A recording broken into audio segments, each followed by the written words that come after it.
நேரா அரண்மனைக்கு போனாரு. விஜய ரங்கநாத சேதுபதி மன்னரை பார்த்து, மன்னா நான் காசியிலேருந்து நடந்தே வந்தேன், என்ன இந்த படகுல கூட்டிட்டு போயிட்டு கூட்டியாந்து விட சொல்லுங்க, 25 பைசா காசு கேட்கறாங்க, என்கிட்ட இல்லைன்னாரு.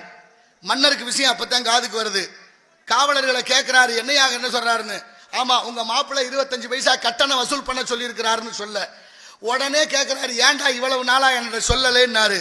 அதுக்கு சொன்னாங்க அவங்க, நீங்க மாமனாரு, அவர் உங்க மாப்பிள்ளை, இதுல என்னத்த நாங்க தலையிட்டோம்னாங்க. இதான் இங்க பிரச்சனையே.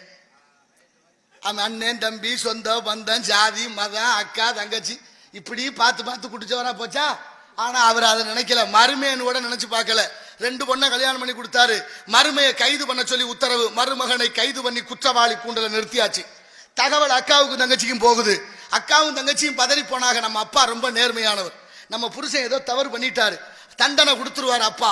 ஆனா விசாரணை ஒரு நாள் நடக்கும், அந்த ஒரு நாளைக்குள்ள போய் அந்த தாலி கட்டின பாவத்துக்கு முகத்தை பாத்திரலாம்னு அக்காவும் தங்கச்சியும் ராமேஸ்வரத்துல இருந்து பல்லக்கில் புறப்பட்டு வந்துகிட்டு இருக்காங்க ராமநாதபுரத்துக்கு. இங்க விசாரணை தொடங்குது. ராமநாதபுரம் அரண்மனையில மாமனார் நீதிபதி, மாப்பிள்ளை குற்றவாளி. கேட்கிறாரு கேள்வி, உன் மீது குற்றம் சுமத்தப்பட்டிருக்கு, கோயிலுக்கு வந்த யாத்திரிகர்கள்கிட்ட 25 பைசா கட்டணம் வசூல் செய்ததாக என்ன சொல்றான்னு கேட்டாரு. நல்ல மனுஷன் வாழ்ந்த காலம், ஆமான்னு ஒத்துக்கிட்டாரு, மறுப்பே சொல்லல.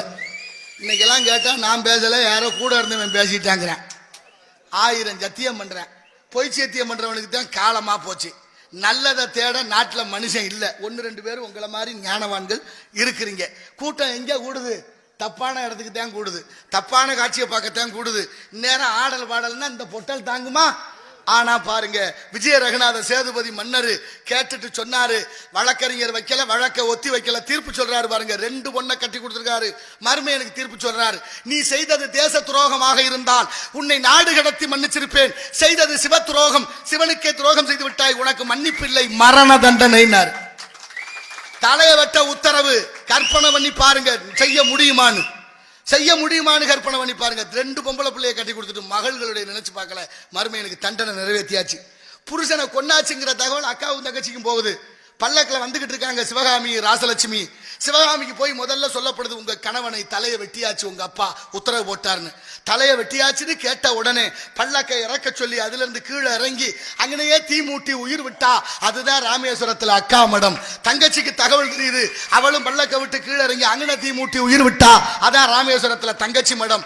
அக்காவும் தங்கச்சியும் தீ குளிச்சு இறந்த இடத்துல அவங்க அப்பா விஜய ரங்கநாத சேதுபதி மன்னர் மடங்கட்டி சோறு போட்டாரு.